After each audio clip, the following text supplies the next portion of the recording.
What if no is the most powerful word that we could say right now? What if no is the one word that, if added to our vocabulary, would make the biggest difference in our lives? But the thing about the word no is it takes courage to speak it. I want you to think about how much change will come to your life if you started saying no instead of saying yes all the time. Like, what do you think would be different? For me, I would have more money. For me, I would not do things that I don't actually want to do, but for some reason, I don't say no because I'm concerned about how people might feel about me saying no.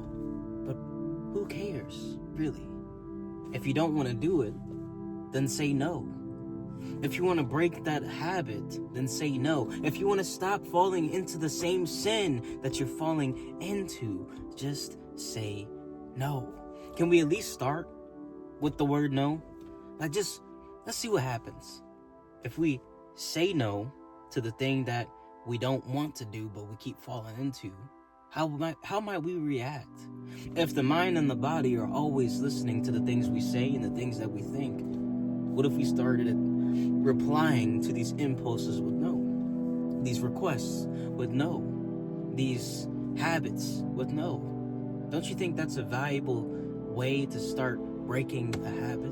But there's normally some kind of fear associated with the thing that we know we should do but we don't. Maybe when we start saying no, we might lose some of these friends. Maybe when we start saying no, we might miss out on something we've always done. But what if that's a worthy sacrifice for the better future that lies on the other side of you saying no?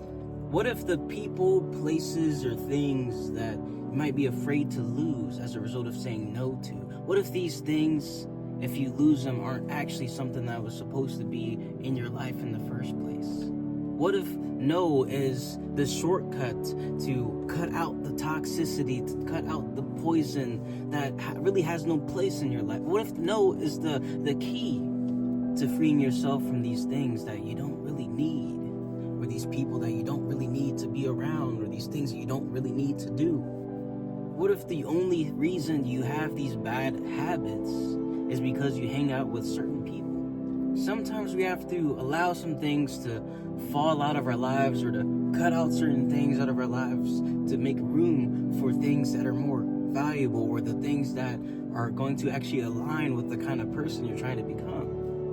Maybe we're just gonna have to suffer the short-term feeling of, man, I really wish I had this still, or the sadness or the anger, or the result of cutting these things off. Maybe we just need to suffer that for the short term so we can benefit over the long term. So if you're seeing this, I encourage you, start implementing no into your vocabulary, because I need to do the same. And let's take this path together. So if you made it this far in the video, I thank you, I appreciate you, shout out to you. I'll see you in the next video. Adios for now.